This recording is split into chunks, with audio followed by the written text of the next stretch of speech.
Salve a tutti, sono il dottor Placentino Filippo, sono un cardiologo che si occupa in particolar modo del trattamento delle aritmie cardiache e dell'impianto dei pacemaker e defibrillatori.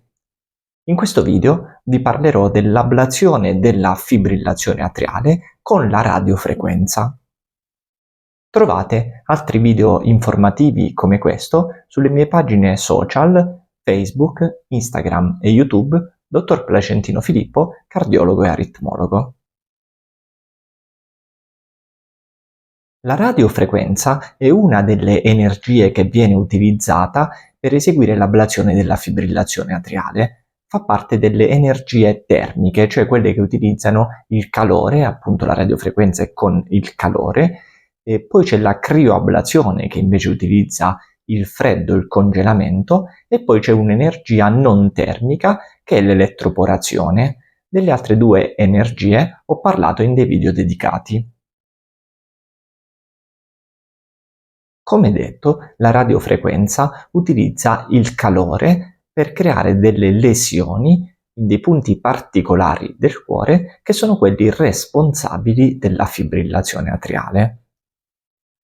La parte iniziale della procedura di ablazione con radiofrequenza è simile a quella utilizzata per la crioablazione per l'elettroporazione. È una procedura mini-invasiva perché non vengono fatti tagli né sul torace né a livello delle gambe, si devono soltanto reperire degli accessi venosi, cioè si entra attraverso le vene degli inguini e si sale con dei cateterini fino al cuore raggiungendo l'atrio sinistro, e fin qui è tutto uguale per tutte e tre le tecniche. Successivamente, per la radiofrequenza si va a ricostruire la mappa elettroanatomica tridimensionale dell'atrio sinistro per identificare le vene polmonari e tutte le strutture dell'atrio sinistro che ci interessano per eseguire l'ablazione.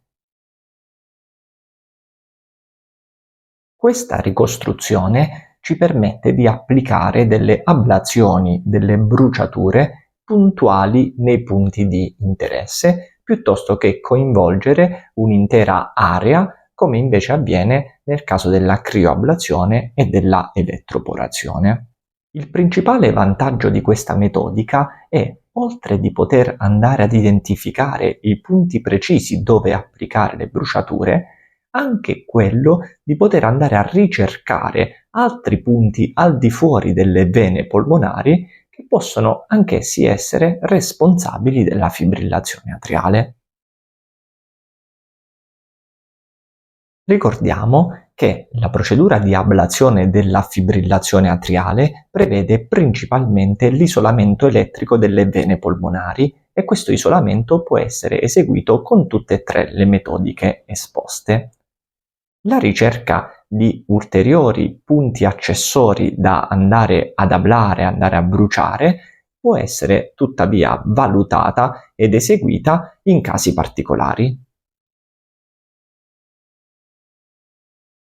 La durata della procedura di ablazione della fibrillazione atriale con la radiofrequenza è un po' più lunga rispetto alla crioablazione e all'elettroporazione. La motivazione principale è la ricostruzione dell'atrio sinistro e l'applicazione punto a punto piuttosto che di un'area più vasta. Diciamo che in media un operatore esperto per isolare le vene polmonari senza punti aggiuntivi in media ci mette 2 ore. È bene però ricordare che si stanno sviluppando dei cateteri che hanno la possibilità di eseguire ablazioni in tempi più brevi e con la stessa efficacia. Un'altra cosa che accenno ma non tratto in questo video è che esiste anche il pallone a radiofrequenza. La procedura di ablazione della fibrillazione atriale con radiofrequenza viene eseguita con una blanda sedazione e l'utilizzo di antidolorifici durante la procedura. Viene normalmente ben tollerata dai pazienti. Ricapitolando, la procedura di ablazione della fibrillazione atriale con radiofrequenza è una metodica ormai ben assodata e utilizzata da tempo.